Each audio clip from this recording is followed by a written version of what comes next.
if you are in the service, if you are a combat athlete like football, lacrosse, hockey, fighting, wrestling, whatever. I mean, I've seen guys in wrestling just double leg and hit the ground, no head trauma, unconscious.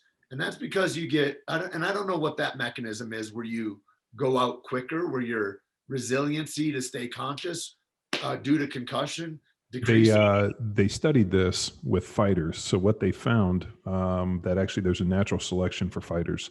So when the brain is tight in the skull and there's not a lot of room, the brain gets like slosh. So that's where they started looking at, like, why is it some people can take a punch and others can't?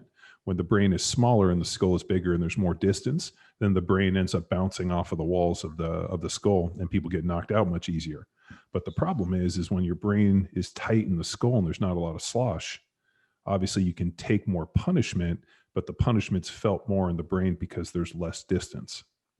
So they did a bunch of cranial scans and all this of all these different, it was boxers, try to figure out like, and you've seen it. I mean, dude, like I remember in boxing, like I could take a punch. I mean, a dude hits you solid and you're like, keep going. Other people take that shot and they go right down and you're like, and it's kind of a badge of courage almost. Oh, that guy can take a punch. That guy's got a weak chin. Get knocked out for a long time. I didn't think it was possible, you know? But which is a crazy thing to say. I mean, think about how dumb a fucking kid is to have an idea like that. Yeah, I was the same way. I was like, man, I can take a punch. Yeah. And I've taken a ton. I take him on the chin, you just think it's like a badge of honor. From friend or foe. I mean, sometimes that's your buddy. Yeah. But then that becomes the bigger issue, because what they were looking at is like, Muhammad Ali and, Parkinson's and all these traumatic brain injuries. And, who was the guy, Steve, the guy from the Saints. One second. Come up with like Steve Gleason, who got ALS. Kevin Turner, who I played with. I mean, all these guys, and these dudes were all big hitters. Gleason, correct. Steve Gleason. So there's like a badge of courage associated with it, but then it leads to these bigger issues. And then I think if, we start talking about swelling within the brain, and now you're adding opiates and alcohol and, medicating with other substances, now all of a sudden you run into more issues. Abuse.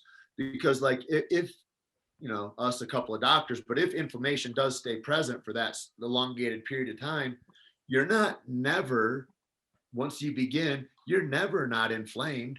You're never not at that hottest place to where you're susceptible, because you're always competing at that level. I mean, we know we're never really fully recovered on game day. No athlete is. You'd have to take 2 weeks off probably to get fully recovered, but we don't do that ever. And so, I mean, and then I think with head trauma, I'm like, yeah, man, fuck, a football player or something that like their heads are swollen probably all the time. Well, and then you think about like, I'll just give you when I was out in California and I went and saw Doc Yu, who does all the stem cells and the exosomes and all the crazy stuff. He was the first one to ever diagnose my right knee with what I have going on with it. So from all the extension and hitting, the popliteus muscle that runs in the back of the knee, because it was swollen so much, it actually calcified. And then the calcification of that muscle ended up putting a bunch of bone spurs, and there's just a bunch of like, they look like angry stalactites sticking into my knee. And so the back of my knee is always swollen. And because I can't get that muscle to relax, I've lost extension. And from there, the muscle, it's just stayed swollen for like 20 years. So he went through and he was ultrasounding. He's like, dude, your popliteus is completely calcified. You can't straighten your knee. And I'm like, yeah, tell me something I don't fucking know. And then we x-rayed it, and he's like, and it's created all of this different, all these spurs on the inside that are just creating more inflammation every time you bend your knee. So I'm like, well, how do we get rid of it? And he's like, well, there's this thing we can do, sound waves, and we can inject it. And so he started a kind of a treatment protocol.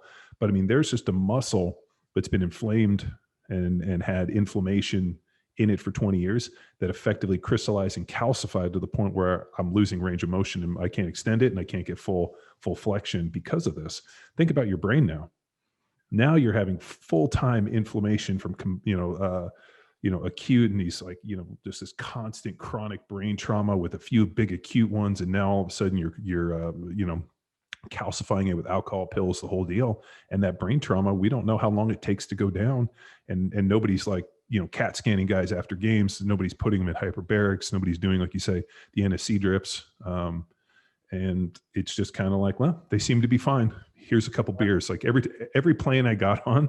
So in the NFL, we would get off the bus. When you get on the plane, you got your lunch and you got 2 beers.